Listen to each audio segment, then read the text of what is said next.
earlier stage of the course, a collision domain is the segment where devices must be compete the communication. So each device can compete that communication. A port of the hub belongs to the same collision domain. All ports in the hubs belong to the same one collision domain. Every port of the switch is a collision domain in its own collision. So that is the difference between hub and the switch. If somebody asks you to define a difference between hub and switch, exactly this is the technically. There are many differences like software, hardware, and many other things, small and big or large, and more ports, things like that. But the main difference people are looking for, look at this, all the ports of the hub belong to same collision domain, while every port of the switch is in the different collision domain. So which means that the definition is the collision domain is a segment where devices must compete to the communication. That every device, let's say, as we I think mentioned before, if one switch has 4 ports, A, B, C ports, okay, and you have A, PCA, PCB, and PCC.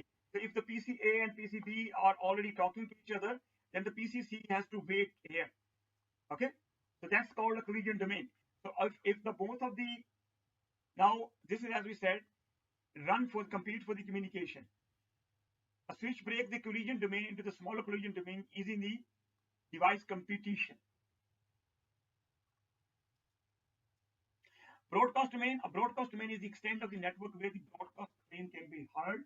Switches broadcast frame on all the ports. Therefore, switches do not break the broadcast domain. Basically, switches do not break the broadcast domain because through the broadcast, sometimes they learn, most of the time they learn the MAC addresses as well. All port of the switch with its default configuration belong to the same broadcast domain.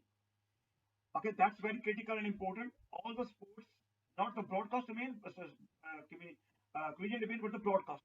All ports of the switches, which is default configuration, belong to the same broadcast domain.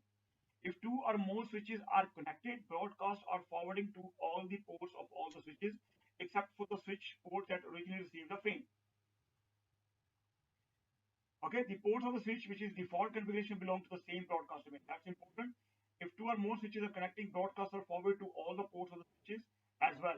What it's saying, if the 2 switches are connecting together through one cable, in our lab, you also seen that we have 3 switches connecting to our fiber cable, for example, switch A, B, C, whatever it is.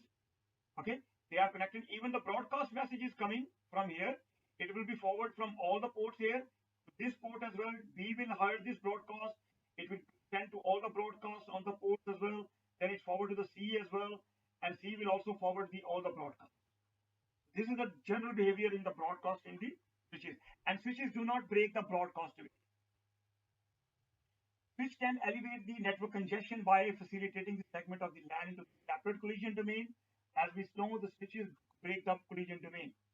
Provide full duplex communication between the devices, taking advantage of their high port density.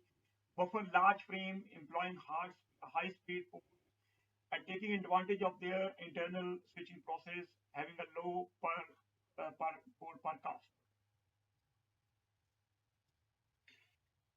Okay, so that's all with regard to the switching. If you have any questions, please let me know.